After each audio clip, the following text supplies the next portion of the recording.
here to serve.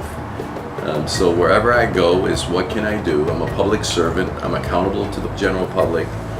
My job is to serve you. I get calls on a daily basis from people from all over the world regarding housing, regarding police matters and language barriers and fair housing, affordable housing. I get all those calls, especially from the immigrant and refugee community, now that they know that I'm here to serve. They know I'm here to serve. When I first started here, they wouldn't even come to my office because government was seen as part of the problem. We shall now open the Water Festival ceremony for 2018.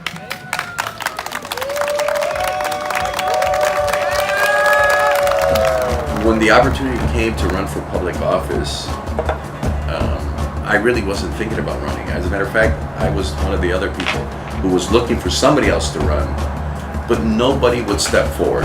And if they did, they couldn't make the type of commitment that they needed to make. So they looked to me and they said, "Dave, why don't you run?"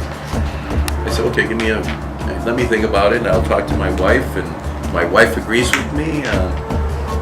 I took a pay cut, ran for elective office.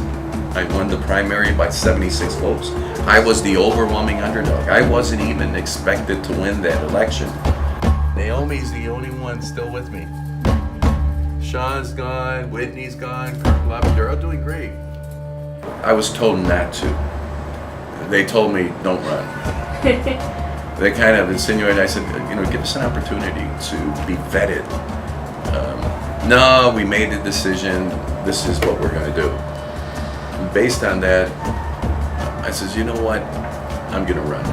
I wasn't expected to win, but I enjoy the work. The reward is certainly not the money.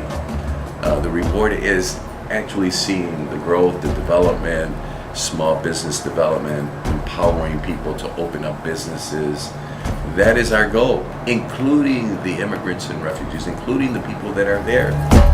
We had a meeting with about 300 immigrants and refugees in council chambers because of language access. And I sponsored a resolution asking the city to translate everything in different languages. It was called. And then shortly after that, I had a council meeting and we allowed them to speak in their language.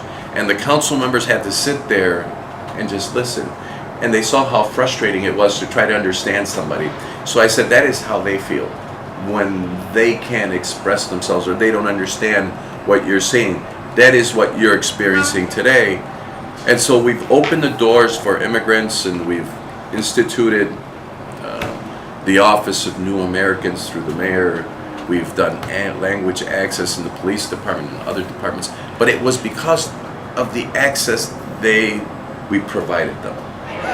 How many feel it's easier to go to City Hall and have things done for you? That is because we have an administration that works. Well, it was kind of strange. They didn't know they can actually come to City Hall and come up to a council member's office. Then one day I look out there and I welcomed them in. I just said, you're welcome to come here, to knock on my door, to schedule an appointment, and I just wanted to be accessible to them and let them know that I was here. And even though they can't vote for me, they're residents that live in my district. A wild refugee day celebration, Buffalo, New York. Yes, it's grown tremendously from, I'm trying to remember the first year. I remember they came to me and they said, would you sponsor our event? And it was such a small amount. It was a very small amount. I said, absolutely. They asked, and they held their event at LaSalle Park, and I show up and kick out the ball, and I never thought that it was going to grow that big.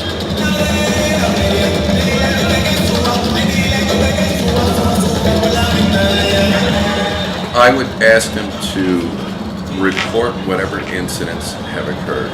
If they don't report it, believe it or not, it's like it never happened. And those are statistics that we want. We want to know that they're victims of crime. And Based on those complaints, we're able to allocate resources and assets and manpower to deal with those concerns. But if they don't report it, it's like it never happened. My parents came here. We were immigrants as well. They came here in the early 50s. I was born here.